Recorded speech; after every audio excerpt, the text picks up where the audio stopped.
Yes, folks, Australian cricket player James Faulkner is good. Yet Israel Folau, Australia's rugby player, is bad, even though they both offended gays. Have a look. Australia has issued an apology over a social media post by James Faulkner. As Gabriella Power explained, the cricketer caused confusion and controversy by suggesting he was in a same-sex relationship. James Faulkner originally posted a photo on social media with the caption, "Birthday dinner with the boyfriend, hashtag together for 5 years." The Instagram post drew more than 20,000 likes and over 1,000 comments. A number of fans and teammates rushed to congratulate James for showing courage by coming out as gay. This would have been a milestone for Cricket Australia to have the first professional cricket player come out as gay. The first professional cricket player to come out as gay. Yes, folks, gay radicals really want this to happen. They desperately want this to happen. And I'll explain why a bit later on in the video. James later updated the caption, saying they were best mates. He has taken to Twitter to clarify what he meant, saying, "There seems to be a misunderstanding about my post from last night. I am not gay. However, it has been fantastic to see the support from and for the LGBT community. Let's never forget, love is love. However, Rob Jubb is just a great friend. Last night marked 5 years of being housemates. Good on everyone for being so supportive." The post has sparked controversy, with many people criticising James for making light of coming out. Cricket Australia initially said the post was a joke that had been taken out of context, but then changed their tone in a later statement, saying, "Cricket Australia does not consider the social commentary this morning from James Faulkner to be a joke, nor does James. His comment was made as a genuine reflection of his relationship with his business partner, best friend and housemate of 5 years. He was not contacted for clarification before some outlets reported his Instagram post as an announcement of a homosexual relationship. James and Cricket Australia are supportive of the LGBTQI community." Yes, James and Cricket Australia are supportive of the LGBTQI community. And folks, this is why James Faulkner gets a pass and Israel Folau doesn't.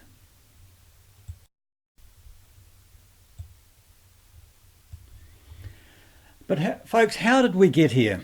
How did the West become gay overnight? Gay loving overnight? The answer is simple, and it wasn't an accident.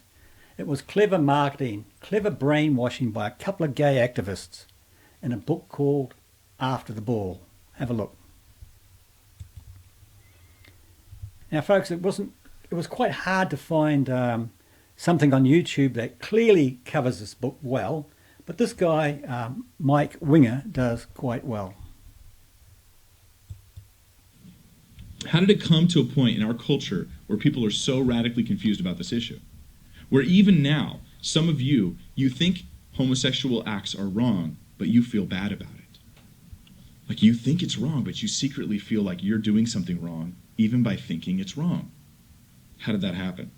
Well, in one recent Netflix expose about the gay rights movement, they interviewed one particular leader. I can't remember his name off the top of my head, but he talks about how they got the culture to change on this issue of homosexuality, because it's been a total culture flip in a very short period of time.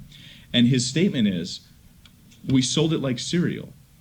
We used advertising, we used pictures, we used propaganda, and we sold it just the same way they sell like Kellogg's cereal, and they put like a sports figure on the cover or whatever. That's how we did it. There's actually a book from the 90s. It's called After the Ball, How America Will Conquer Its Fear and Hatred of Gays in the 90s. Yes, After the Ball, How America Will Conquer Its Fear and Hatred of Gays in the 90s. And Marshall Kirk and Hunter Madsen are the radicals who wrote it. It's basically a strategy of how to turn people from hating gays into loving gays. This book, I would have bought it, but it was over $300 on Amazon. Because it's quite a collectible book for obvious reasons. What it does is it outlines a 3-step plan to change American public opinion using tactics of manipulation and advertising. primarily in the media. What they do is their 3 steps are: 1, desensitize; 2, jamming; and 3, conversion. So the first step, desensitize, they liken the people's disapproval of homosexual behavior as like having a bad smell in the room. Yes, not that homosexual behavior smells bad, that's not their point. They're total, pro-gay advocates. What they're saying here is, what we'll do is we'll desensitize them by constantly exposing them to homosexual activities that they'll just be so inundated by it that eventually they'll just mellow out and it won't bother them anymore. That'll be the concept. So let me quote. Just like a smell, after a while it goes away, which some of you are very grateful that happens because of your kids. So their goal, and I quote from this book, is: we can extract the following principle for our campaign to desensitize straights to gays and gayness. Inundate them in a continuous flood of gay-related advertising, presented in the least offensive fashion possible. If straights can't shut off the shower, they may at least eventually get used to being wet. And so that we'll simply get accustomed to it. There'll be a gay character in every movie. There'll be... Yes, and sitcoms like Will and Grace. Gay references frequently, and it'll be not in a derogatory fashion, but just kind of like in a accepted style. And so hopefully they'll be desensitized. But then they go on to say, but that is not enough of a goal. The next step is jamming, what they call jamming. And this has to do with making anyone who's opposed to homoerotic behavior into a bad guy, the same way that Hollywood makes... Yeah, this part deals with people like Folau. It tries to make people like Folau the bad guy. I'll just fast forward a bit. Well, what they're going to do, the strategy of jamming, is to over-exaggerate and vilify every representation of anybody who disagrees with homosexual behavior, to make them all look like villains, like bad guys. Let me read to you from the book. It says, the goal is this: propagandistic advertisement can depict homophobics and homo-hating bigots as crude loudmouths and blank holes who are not Christian. So just depict them all as in a really bad way. In fact, it's even in the text. Everyone who disagrees with us is a homophobic and homo-hating bigot. They're not just people who think it's a sin.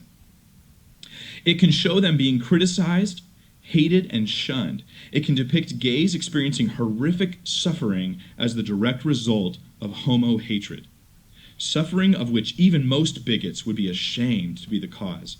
It can, in short, link homo-hating bigotry with all sorts of attributes the bigot would be ashamed to possess, and with social consequences he would find unpleasant and scary. Our effect is achieved without reference to facts, logic, or proof. It's not necessary that you are reasoned to believe this or not. It's just that every movie you can think of where there's a prominent gay character in the film, whoever is against their gay acts is just like, you would not want to be that guy. You would not want to be this guy. The same effect, I think, happens in modern representations of Christians in films. They're all nutty, they're all weird, they're all wacko, and yet the vast majority of Christians aren't like this. And yet, except, well, Fred, a little bit. No, yeah. Steve's not here, I pick on him. Now, that's the second goal, jamming. So the goal of jamming, it declares, is so that what happens is when someone sees a gay person and then they think, oh, what they do is wrong, they project on themselves the image of the villain of the films and media and movies and music that they've heard, so that they feel really bad about it. And they're like, oh, I don't want to feel this way. So then they approve of it that they might then feel better about themselves. It's brainwashing. The third tactic is conversion. The goal in conversion is not to just get you to accept the behavior. That was the first one, desensitize. Not jamming to stop the opposition of behavior, to just stop it, but rather conversion is to get all non-gays to like gays and to directly approve of it. So let me quote from the book again. We mean conversion of the average American's emotions, mind, and will through a planned psychological attack in the form of propaganda fed to the nation via the media. In conversion, the bigot, who holds a very negative stereotypical picture, is repeatedly exposed to literal picture label pairs in magazines. So there's a picture with label, and on billboards and TV of gay explicitly labeled as such, who not only do not look like his picture of a homosexual, but are carefully selected to look either like the bigots and his friends, or like any of his other stereotypes of all right guys, the kind of people he already likes and admires. Ah, the kind of people he already likes and admires. And this is why gay radicals desperately want sports people to come out as gay. Because people like great sports people.